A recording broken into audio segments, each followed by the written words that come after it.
Welcome back. The apartheid spatial planning and the migratory labor system have placed an additional burden on millions of commuters who in many instances spend more than 40% of their incomes on transport. One of the glaring weaknesses in the provision of public services in South Africa by the government since 1994 has been that of public transport. There has not been any meaningful integrated public transport system implemented, and this has left the 15 million plus daily commuters to the vagaries of the unsafe taxi system and the unreliable trains. This has led to random taxi and bus strikes as well as the torching of trains. These daily problems have left a serious toll on the health and safety of commuters, and it seems there's still no solution in sight. Activist Zackie Achmat has been highlighting this issue for some time and is also part of the Unite Behind hashtag movement calling for an improved public transport system, and he joins me to discuss these issues. Zackie, pleasure to talk to you. How's it, Tim? On Saturday, we were at a Unite Behind activist forum, and a woman there, Mandilyn Mott, spoke about how PRASA, the state capture of PRASA, has broken people as both commuters and as a people in South Africa. And between 14 and 24 billion rand has been stolen. And that has led to the destruction of PRASA and public transport in the city of Cape Town, which, as you know, is one of the most geographically segregated cities in the country. And the importance of rail is that rail integrates the city. And when rail doesn't function, people are kept out of the city, they're late for work, they die on the trains, they get sexually harassed on the trains, and there's destruction of family life as well as destruction of communities, because people lose jobs, people lose hope in the system, and that's been a difficult time. What I think I would like to say about spatial planning and spatial apartheid is my comrades at Ndifuna and Reclaim the City won a great victory. I grew up in Salt River. And in Salt River, property power is waging a war on the poor working class residents of the area and pushing them out with tremendous rent increases. And I read the ANC manifesto on urban land justice or spatial justice, and it was so boring because one of the mechanisms that we had in the apartheid days, and which has been put back in the law but not used, is rent control, particularly in areas where there's displacement. And my colleagues at Ndifuna and Reclaim the City won an incredible victory by forcing the Rent Tribunal to help pensioners and working class people in Salt River to bring their rents down after it had been increased by more than 150%. So what you have is you have almost a triple burden on working people and working class people in our city. You have informal settlement, people who live in informal settlements struggling to get it from home onto a taxi or onto a train.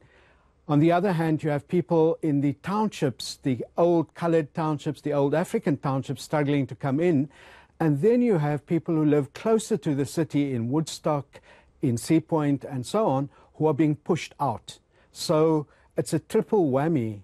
Yeah. Now, I want the city's resources. I want to focus a little bit on Cape Town and then broaden the discussion to public transport in general in the country. The experience, particularly with the trains in the Cape Town area, has been, very worrying, concerning to a lot of people across the nation. We've seen the torching of trains and, of course, the violence and criminal activity that takes place on the trains. What exactly is the situation regarding the trail or the rail system in Cape Town that seems to be somewhat unique compared to the rest of the country? Look, as I said, Cape Town's backbone of public transport is rail. And what you have now, let's start with security. We're about to go to court against PRASA because we've been refused by both Minister Nzimande and PRASA access to information on their security contracts. And what has been exposed is that 80%, up to 80% of their outsourced security guards both have criminal records and aren't registered with CIRA, can't wear uniforms, can't carry guns, can't shoot if they do have registration. So it's not that I want people to shoot, but you can get the picture, and that these security contracts have been unlawfully in existence since about 2005 or even earlier. Now, that's on the area of security. You have the organized theft of copper, and that is organized both I believe, from within PRASA and through the big copper syndicates, with the collusion of groups like SA Metal who buy this copper. And for us, the critical thing is that people say it's vandalism, but you literally have to dig up 2 kilometers of copper.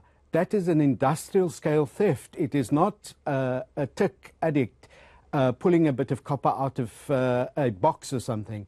So the critical thing is in relation to that. And then you have PRASA not focusing its safety plan on commuters. Its safety plan is almost non-existent. On top of that, Cape Town used to have about 104 train sets. Late last year, only 37 train sets were in operation. The coaches, there used to be 12 coaches per train. It has come down to about 6 coaches per train.